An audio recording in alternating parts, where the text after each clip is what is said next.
This channel does not promote any violent, harmful, or illegal activities. All content provided by this channel is meant for an educational purpose only. Top quality और consistent performance के लिए सिर्फ silver pump नाम याद रखना। आज जिस सफ़र की हम लोग यादगार सफ़र की बात कर रहे हैं, उसका बनने का सफ़र बहुत ही मुश्किल रहा। 2003 से लेकर 2025 इरकॉन से अश्विनी सर हमारे साथ हैं। सर, एक बात बताएं कि कभी सोचा था कि इस तरह से इतनी दुर्गम स्थितियों में भी सब कुछ संभव हो पाएगा, जो आज संभव होता दिख रहा है? बिल्कुल, पहले दिन से ही ये सोच के काम किया था। इसमें कोई शक शुबा शंका नहीं था कि हम ये काम पूरा नहीं कर पाएंगे। हम कर पाएंगे, करा था, निश्चय किया था और करके दिखाया। कई सारे इसमें स्ट्रेच आए। बनिहाल वाला स्ट्रेच भी सबसे पहले आप लोगों ने पूरा किया, तो कितना टिपिकल स्ट्रेच था अगर हम बात करें तो? देखिए, इस प्रोजेक्ट में अगर आप ढूंढना चाहें, रिकॉर्ड को पढ़ना चाहें तो किताबें कम पड़ जाएंगी। इसमें बहुत सारे ऐसे मानक हैं जो सिद्ध हुए हैं और जो आगे के लिए एक दर्शक रहेंगे। और इसमें बहुत सारी ऐसी चीज़ें हैं जो दुनिया में पहली बार की गई और इंडियन रेलवेज़ में पहली बार हुई हैं।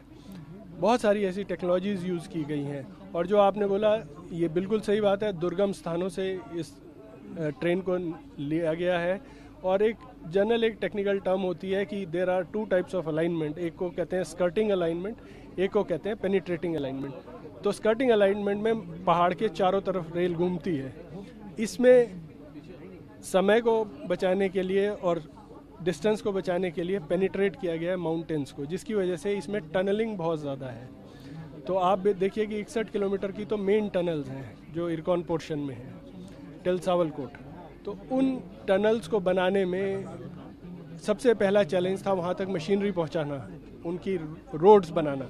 तो इस प्रोजेक्ट को करने में इरकॉन ने अपनी जगह पे 272 किलोमीटर तो रोड नेटवर्क तैयार किया, जिस पे बहुत सारे विलेजेस, कश्मीर के विलेजेस और कश्मीर के लोग को लाभ मिले। तो एक तो ये बहुत ही दुर्गम स्थान थे। और उसमें कई बार क्या हुआ है कि आप सभी जानते हैं कि हिमालय जो है हमारा, वो नवीन पहाड़ कहलाए जाते हैं, सबसे नवीनतम पहाड़ हैं दुनिया के। तो इसमें जो मिट्टी है वो भुरभुरी मिट्टी भी है, चिकनी मिट्टी भी है। तो उसमें टनलिंग करना बहुत मुश्किल था। बहुत बार टनल्स बैठ भी गई, गिर भी गई। और दूसरी बात, क्योंकि मैं सिग्नलिंग, टेलीकॉम और आईटीसी से हूँ, इंटीग्रेटेड टनल कम्युनिकेशन से, सभी लोग जानते हैं, पूरी दुनिया जानती है कि जम्मू कश्मीर हमेशा से एक ऐसी जगह रही है जहाँ पे सुरक्षा व्यवस्था को चार चौगन रखना पड़ता है हमको। उसके लिए हमने बहुत ही उत्तम क्वालिटी के यहाँ सिस्टम लगाए हैं, सीसीटीवी लगाए हैं, चप्पा चप्पा कवर किया है, फेस रिकॉग्निशन सिस्टम्स लगाए हैं और सिग्नलिंग के बिल्कुल नए तकनीकें यूज़ की हैं जो आरडीएसओ के द्वारा प्रमाणित की गई हैं और उनको स्वीकार किया गया है। तो एक तरह से जिस सुरक्षा व्यवस्था की बात की, सुरक्षा व्यवस्था के लिहाज से ही सीसीटीवी वगैरह प्रॉपर इंस्टॉल्ड हैं ताकि किसी भी तरह की कोई दिक्कत नहीं? सारे सीसीटीवी प्रॉपर इंस्टॉल्ड हैं, क्योंकि जैसे आपको ज्ञात है कि यहाँ पे 3 ऑर्गेनाइजेशंस ने काम किया है मिलके, तीनों दो रेलवे की बड़ी पीएसयू हैं। तो इसमें जो मेरा पोर्शन है उसमें लगभग 1800 कैमरा लगे हुए हैं। हर 50 मीटर पे टनल में एक कैमरा है जो कवर होता है। और हर एक स्टेशन पे एक टीसीआर, उसको कहते हैं हम टनल कंट्रोल रूम, उसमें स्क्रीन्स लगी हुई हैं जो कि रात 24 घंटे चलती हैं, supported by backup facility, fail over facility. एक स्टेशन का दूसरे स्टेशन का पिछले स्टेशन पे रोल बैक होता है। तो किसी भी कीमत में कभी भी पूरा ब्लैकआउट हो ही नहीं सकता। और इसमें जो इलेक्ट्रिकल का काम किया गया है वो भी यूपीएस से सपोर्टेड है, फिर डीजी सेट से सपोर्टेड है, मेन लाइन से सपोर्टेड है, फेल ओवर मेन लाइन से सपोर्टेड है।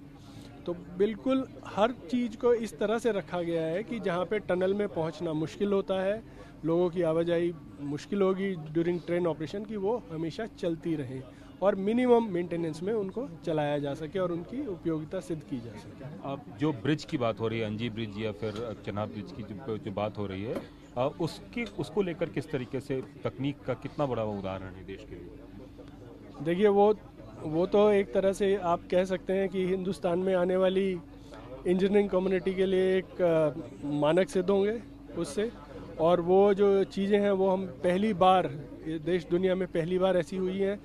केबल स्टे ब्रिज हिंदुस्तान में पहली बार बना है रेलवे के लिए। इरकॉन उसमें शुरू में अंजी ब्रिज के जो डिज़ाइनिंग में इरकॉन इन्वॉल्व रहा, पूरा ड्रोन सर्वे करके और सारी चीज़ों से लेडार सर्वे करके उसको तय किया गया है कि किस हिसाब से उसको बनाना है।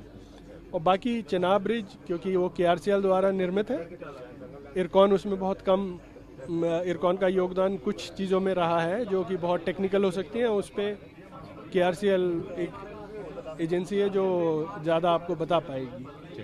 तो एक बेहतरीन इंजीनियरिंग का मार्बल हमारे देश में देखने को मिलेगा इस नए ट्रैक पे। कैमरामैन राजू यादव के साथ कुमार कुंदन, TV9 भारतवर्ष, कटरा।